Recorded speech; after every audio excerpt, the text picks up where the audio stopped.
desde Argentina.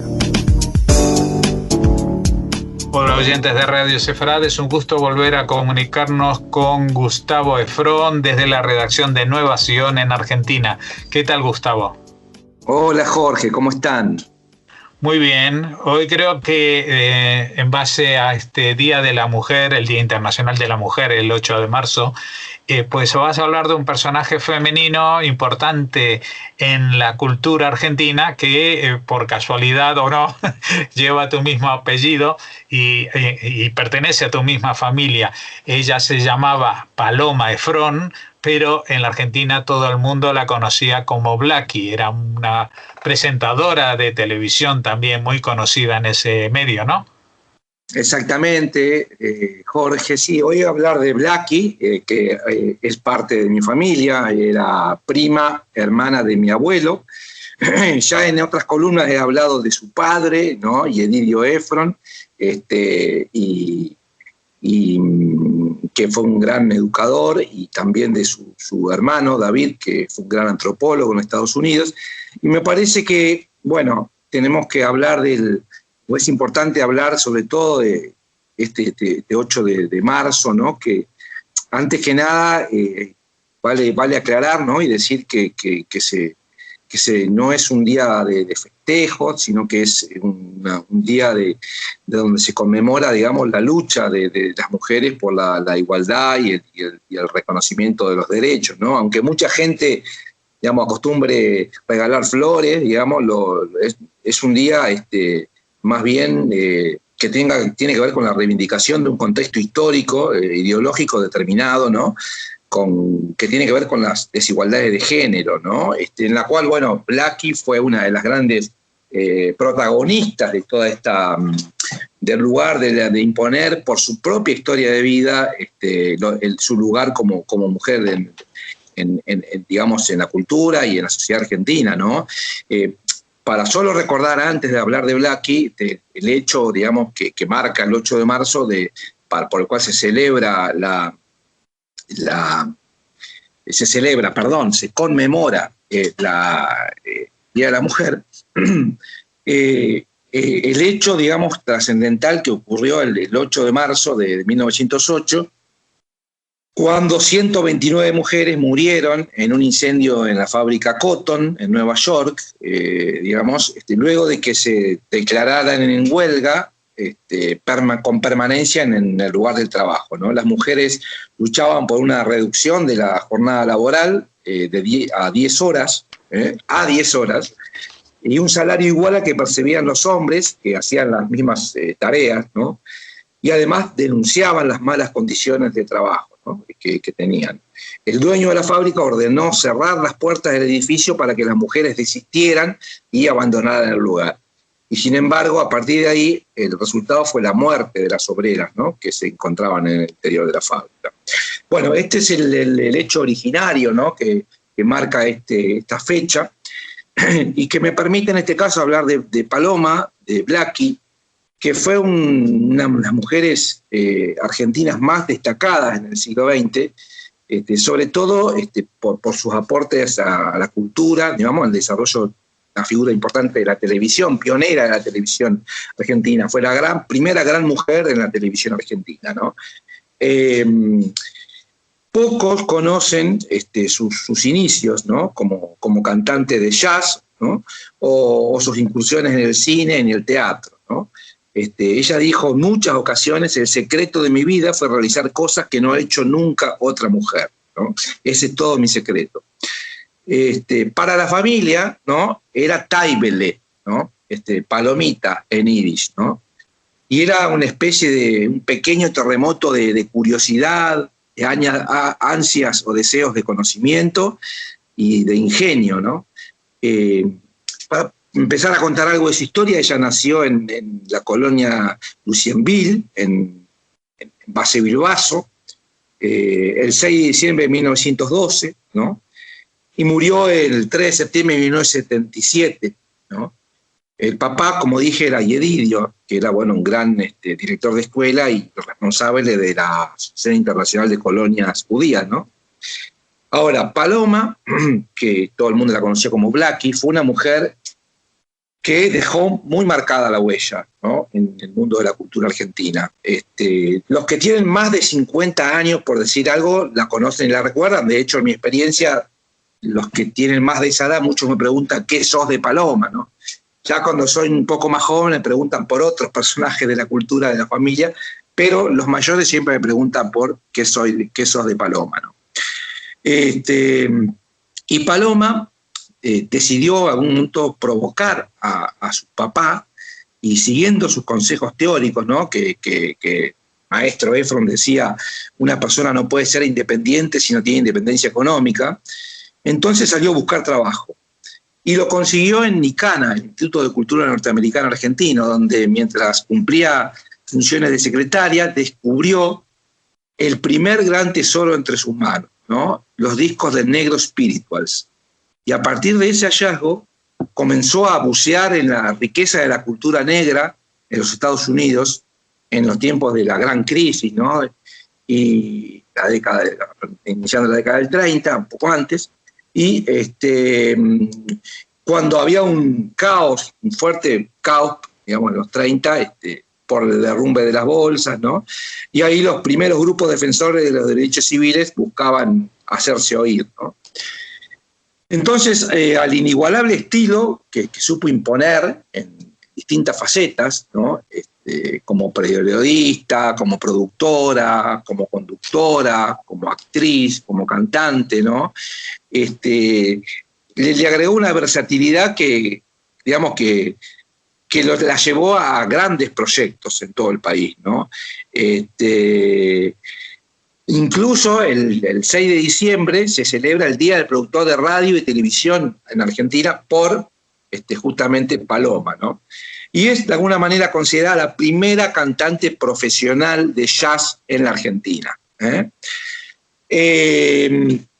Paloma era la menor de 5 hermanos de la familia Efron, una familia de inmigrantes de lo que hoy es Bielorrusia, ¿no?, la localidad de Amdur, en la provincia de Grodno. Su padre había escrito un libro que se llamaba en yiddish, que se llamaba Amdur, mi pueblo natal.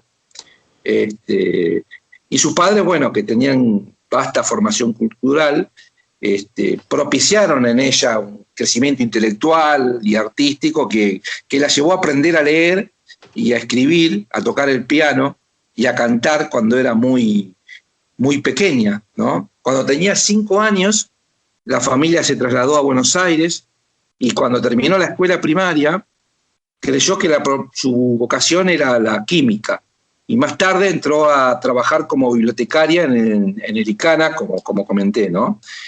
Y bueno, y ahí fue cuando descubrió los Negro Spiritual, ¿no? Que bueno, digamos, ese fue como un gran salto, ¿no?, en su raigambre cultural. Y ahí decidió empezar a cantar, ¿no?, lo que le permitió no solo actuar con continuidad en la radio, digamos que en ese momento la radio era el medio de comunicación por excelencia, sino también entrar en los circuitos intelectuales, ¿no?, y ganar nuevos espacios. De todas maneras, bueno, para cuidar a su madre, ¿no?, Sara Steinberg, que estaba enferma, había dejado de estudiar a nivel formal y aprendió a dominar el inglés, el francés, el italiano, el portugués, el alemán y el hebreo, aunque a ustedes les parezca increíble. Como cantante aficionada, en el 34, con 21 años, se presentó a un concurso de radio Stentor y ganó cantando Stormy Weather. Digamos, en ese momento, el empresario Jaime Yankelevich, famoso empresario de la televisión argentina, luego tuvo el Canal 11, le ofreció un contrato para cantar tangos, pero ella continuó con el jazz. Ahora, como dijimos, Taibele, como la conocíamos en la familia, se fue a Estados Unidos a estudiar jazz y a profundizar en la cultura afroamericana, ¿no?, que tanto la apasionaba. Allí vivió 4 años en los que estudió antropología en la Universidad de Columbia, ¿no?, y junto a su hermano David, que estudiaba en la misma universidad, entró en contacto con los ámbitos intelectuales y artísticos, ¿no?, que surgieron en la crisis del 29, ¿no? Y así conoció a grandes referentes del jazz como Louis Armstrong, Duke Ellington, Wood Bessie, Fitzgerald, bueno, Fitzgerald y varios, ¿no? Vuelve a Buenos Aires y ya con el seudónimo de Blackie, ¿no? Que es negrita en inglés, ¿no? Trabajó en el Maipo con Pepe Arias, digamos, y ahí conoció a quien fue su marido durante 10 años, el escritor y guionista Carlos Olivari, ¿no? Entonces, luego viene la televisión en los 50, ¿no? Surge la televisión en Argentina, y cuando daba los primeros pasos la televisión, en el 52, cantó en el Tropicana Club y comenzó a interesarse por la radio y por la nueva televisión, ¿no? Es decir, una carrera llena de éxitos. Fue la decana de los periodistas en vivo, con un programa que llamaba Cita con las Estrellas, que la llevó a dirigir el Canal 7, el canal público, con Cecilio Madanes. Luego se dedicó a la producción integral de programas tan dispares como Dol Pregunta, que era un programa de preguntas y respuestas muy conocido en Argentina, y Titanes en el Ring, que era un famoso programa de catch, como se lo llamaba, digamos, simulando un show de lucha, ¿no? Y en esa función impulsó varias carreras, por ejemplo, la de Tato Bores, entre otros, ¿no? Susana Rinaldi, bueno, y otros. Es decir, que fue impulsora de otras grandes figuras. El programa más famoso que tuvo fue Volver a Vivir, que es una especie de versión argentina del programa de televisión estadounidense This Is Your Life, en el que de alguna manera reconstruía la vida emocional de las personas más queridas por la gente, ¿no? Y bueno, en el 76 volvió a la televisión como conductora del ciclo de la mujer, que se emitía en Canal 9, pero su trayectoria tuvo un abrupto final porque en el 77 fue internada por una úlcera estomacal y después de una operación sufrió un infarto, ¿no? Y murió el 3 de septiembre a los 64 años en la ciudad de Buenos Aires. Y bueno, una muy acotada historia traté de hacer de Blackie, pero me parece que vale como para reivindicar desde el protagonismo, ¿no?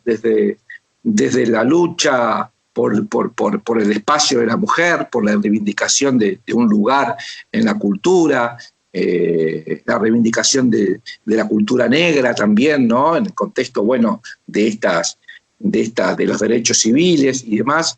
Me parece que vale la pena rescatar esta historia de Blackie, que, como dije hace un rato, los que tienen más de 50 años bien la recuerdan, pero de 50 para abajo es una figura poco conocida ya en la sociedad en general y Argentina también, ¿no es cierto?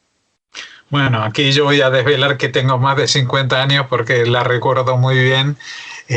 Recuerdo muchos de esos espacios, aunque tengo que confesar que algunos de ellos, ahora que los mencionabas, me sorprende mucho que estuviera en Titanes en el Ring, porque era una especie de espacio surrealista, como mencionabas, de lucha libre o catch, con simulaciones, ¿no? O sea que me parece muy divertido que también dentro de su biografía estuvieran este tipo de espacios que estaban muy en las antípodas de otros programas como el que mencionabas de las preguntas culturales de Odol o de los programas de entrevistas que seguramente son los más recordados, ¿no? Exactamente, era polifacética, digamos, en ese sentido. Bueno, así es. Para los más mayores entre los oyentes, pues esto ha sido un bálsamo.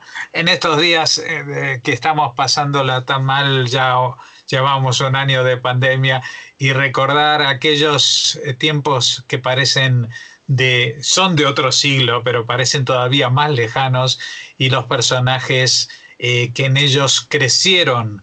Y cuando digo crecieron es justamente en base a lo que tú contabas, ¿no? Lo que ella decía de abrir caminos para la mujer en tantas y tantos ambientes, ¿no? Exactamente. Es la lucha a través del ejemplo propio. Exactamente. Muchas gracias, Gustavo Efrón, por habernos ayudado a recordar a Blackie en este día, en nombre de todas las mujeres y en nombre de la lucha que han tenido y siguen teniendo para encontrar el sitio que merecen en la sociedad, que no es ni más ni menos que el mismo que tenemos todos. Así que hasta la próxima, dentro de 2 semanas, si todo va bien. Bueno, muchas gracias, Jorge, y un saludo a toda la audiencia.